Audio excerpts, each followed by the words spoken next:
Hello again, everyone. Edwin Learnard back once again. In this YouTube astrological segment, I'm going to be dissertating and talking about having Capricorn on the second house cusp in a natal chart. Now, the second house governs monetary things, resources, income generated, possessions, tangible assets, values, material items, self-esteem, and self-worth. Now, the sign on the cusp of the house may indicate the profession or job and the way one generates money, and can show the manner in which this is done.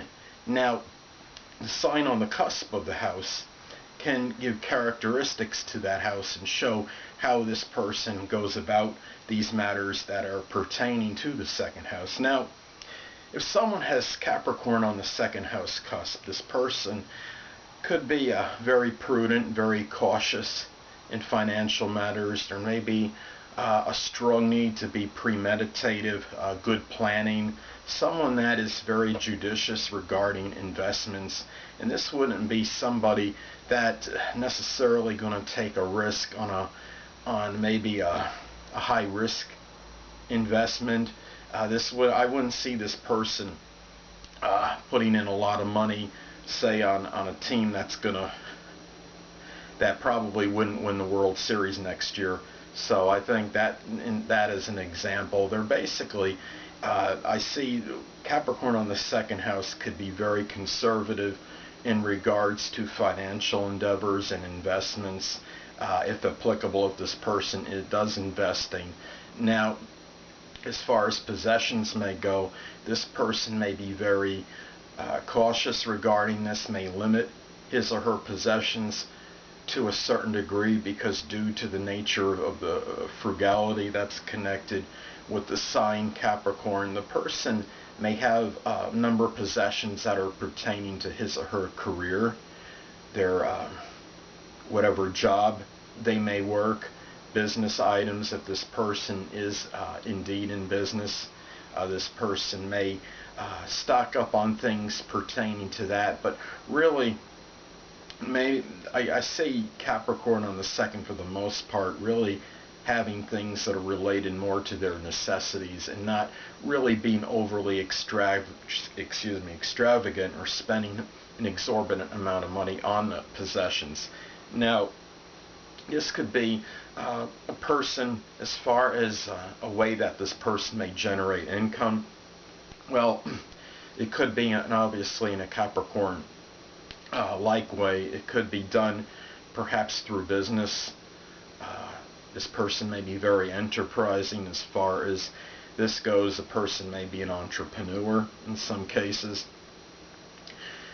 Perhaps something even as a general laborer, because where most people see like a general laborer, say somebody working in like a stock or in retail or something, may see this as mundane and tedious or something menial.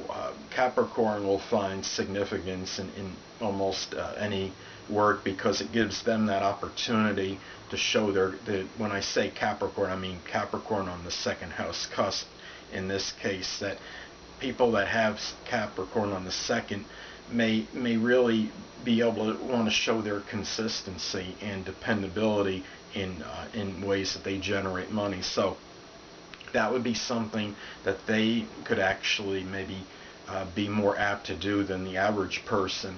And also some other things might be something connected with managerial position, owning their own business perhaps, something connected with government, with politics. And Capricorn is similar to Taurus, I believe, as far as the perseverance and patience goes.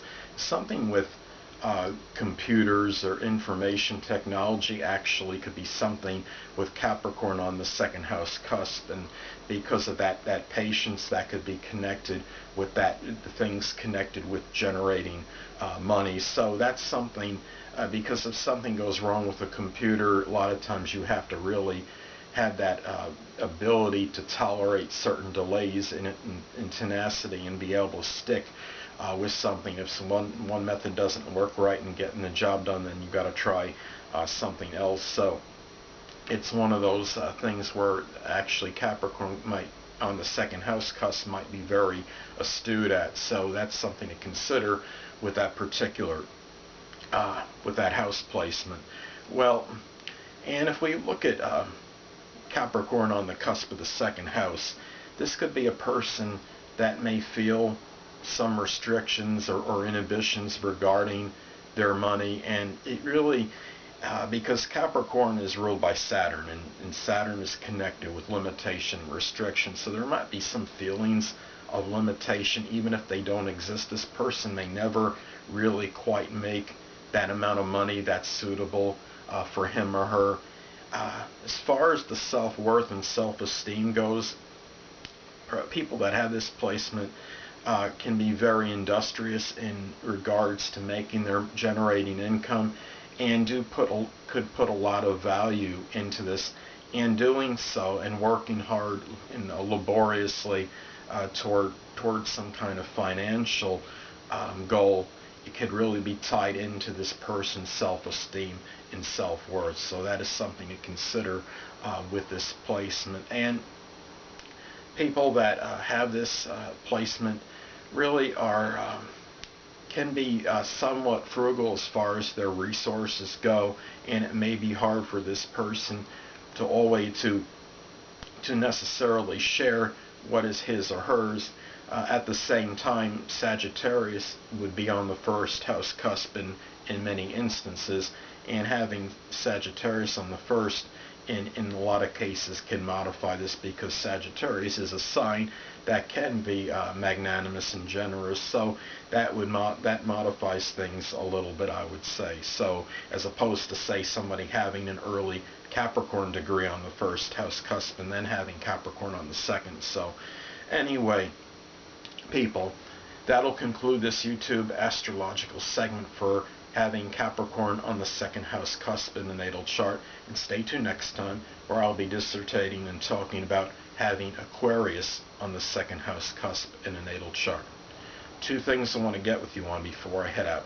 Firstly, the stars may impel but do not compel. And secondly, never isolate any single astrological element, aspect, planetary placement, position, configuration, influence, or what have you, and make an analysis of a person, astrologically speaking, based on this alone, because a person astrologically is the sum of all their components in their natal chart and not just one. Until next time, people, stay well.